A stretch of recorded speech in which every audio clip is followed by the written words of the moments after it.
Hi guys, come and make a wedding balloon arch with us. And my bride wanted white, and silver balloons. So I got some really big balloons for this. These ones were 18-inch, and then we had 12-inch, and then we had the 5-inch, and the 5-inch ones are the really tiny ones, and it just gives the balloon arch like definition. And as you can see, the kids are helping me. The sticks that the kids have got here are just like balloon potatoes. But we're just literally, you blow 2 balloons up together, and then you tie the balloon, and then you will wrap each 2 within each other.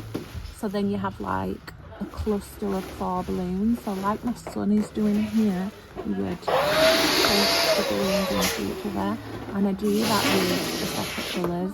And then when we do them into 4s, we twist them into 8s, and so on. You get the idea. I like making my balloons totally different sizes. I feel like it gives the arch more definition. It just makes it look a little bit more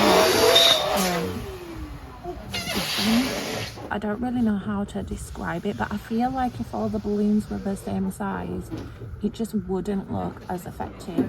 So when I'm blowing them up, I'll do 2 smaller ones and pair them, and then I'll do 2 bigger ones. So it kind of gives it like a little bit of, as you can see, like the balloons are not the same size, and I just think it gives it a really good effect. Just gives it more like definition, and yeah. So this is where I've put 2 clusters together of 8, and then you start like the biggest one at the bottom and kind of just work your way up on each one. These have got 6 in actually. I've done 4, and then I've added another 2 into it, so these have actually got 6 in.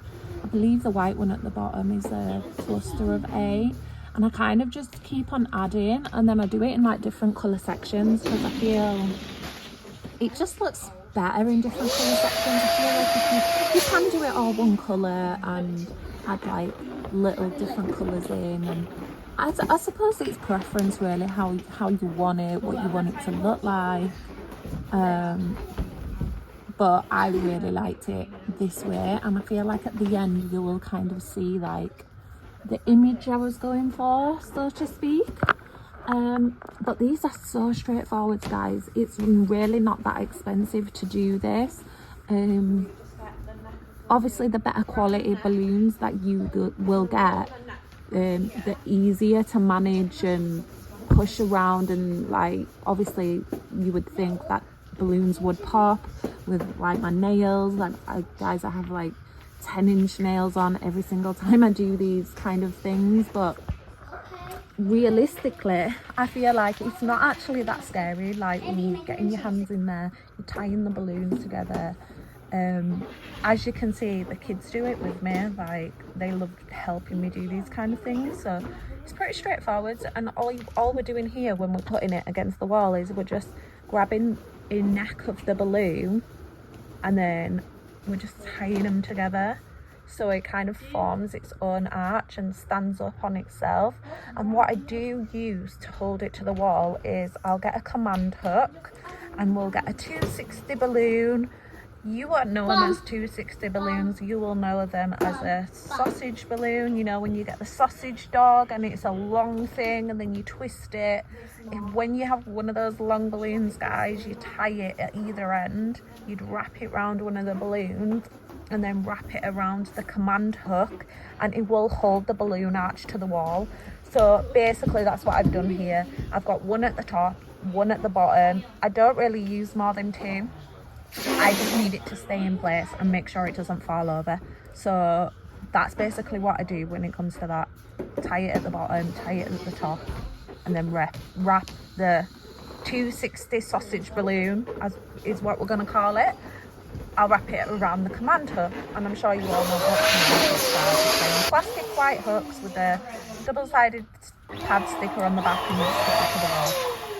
So look at the shape of this, guys. This is absolutely amazing. So what we're doing here is we're doing the cluster balloons, the tiny ones. These are 5 inches, and I have used a 260 balloon to tie at either end of this, and then you just wrap it over a bigger balloon and it just kind of sits in place. So here I am wrapping it, tying it at either end, and then I'll put the small balloons at either side in each, and then I'll just wrap it around one of the balloons wherever I want it to go, and it'll just sit in there nice and perfect. Like, it's not too hard to do this. I did used to like using elastic bands. You just get an elastic band, put it over the balloon, and it would just work as easy doing it that way. It probably was easier doing it that way, but I ran out of elastic buttons. You know how it goes, guys. So you've just got to use it like that. But I would recommend using elastic bands probably for the little 5-inch balloons, because I really think that's easier.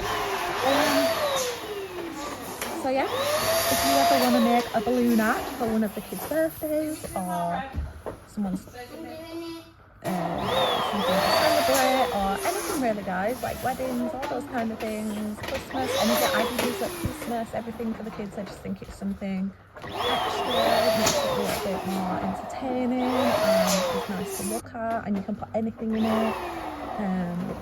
I just think it's really good to do in general for anyone. It doesn't really matter how old you are, really, does it? As long as you do something like this, really entertaining. Like, they look beautiful, and at the end of it, guys, you're going to see how stunning it is as well. So I'm just adding all those little balloons, putting some definition in there, and then we come to adding the feathers. So my bride wanted feathers with hers, so she bought me like a cluster of feathers and all these kind of things, and basically I had to open the box, and I had to pretty much just put all the feathers together, like in different, like rearrange them, because they like come in separate kind of things. And then I had like this little wire thing that I tied them together with, and then I got my daughter to put like a tiny 5-inch balloon at the end of them, like not blown up, but just to cover the ends because they were quite sharp, and it did pop one of the balloons. So we just covered the ends of the feathers with the balloon, and then I kind of just placed it. But when you're placing it, guys, it does get a little bit irritating because you don't get exactly where you want them to go. But eventually, if you just move it around a little bit, take a little bit of time, it does, they do fit in there nicely. And I also bought some white flowers, like plastic flowers, to go in there to give it a little bit more, because I feel like the more you put in it, the better it looks, and the more expensive it looks as well. Like, it don't look as plain, to be honest. Not that you need to go and buy loads of things and put loads and loads and loads of things in it, because you really don't have to do that. But I feel like once you start putting flowers in it and putting all these little things in, it really, really does bring it to life. So here I am with the feathers, separating them, and like once you start putting them in, they really do look beautiful. Like, obviously you need to go with colours that contrast and complement. No, not contrast, complement. You want to go with colours that complement each other. Obviously this was what colours my bride was wearing, so I just went with the colours that she wanted. But as you can see, the burgundy, look, there we go, the balloon popped. So you have to be really careful with the ends of these. But yeah, my bride wanted burgundy and she wanted white, so that's exactly what I did. And I just feel like the colours just really contrast each other, complement. Oh my god, the colours really complement each other, and I think at the end of it, when you see the end result, guys, it is absolutely beautiful. Like, I can't even explain to you how stunning it actually is. So let me know what you think. I just wanted to show you this because this did not cost me any more than £40. I'd say probably about 45 when she's bought because I didn't buy the little feather things that goes in there. She bought them, but I wouldn't say it cost any more than £45. And I still had balloons left over from this as well, and I've done other balloon arches with the balloons that I had left over. So the white ones especially, I've still got a lot of the white balloons left over. I don't think I had any burgundy left over, but to be fair, I don't know if I would, like, burgundy is a colour I would use again. But as you can imagine, white is very much an all-round colour. You can use it on pretty much anything. So yeah, it's absolutely amazing. The bride loved it. I was so happy to do this for her because she is my friend. And look at that, guys, it is amazing. Let me know what you think in the comments.